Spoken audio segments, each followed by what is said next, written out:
Hello and welcome to the lesson on how to sew elastic.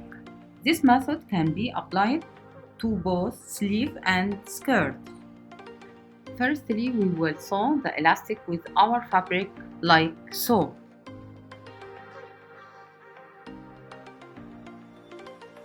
We will continue to sew the elastic in a straight line, and you must slowly stretch the elastic to do so.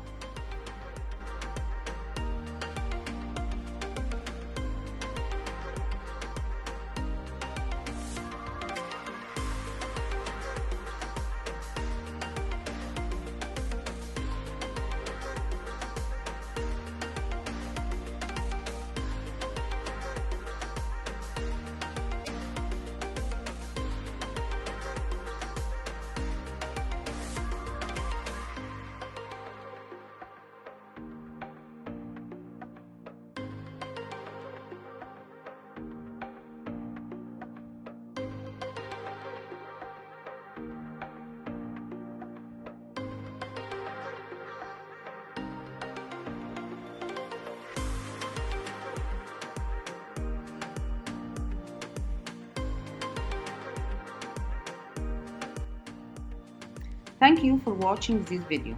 Please consider subscribing if you enjoyed it.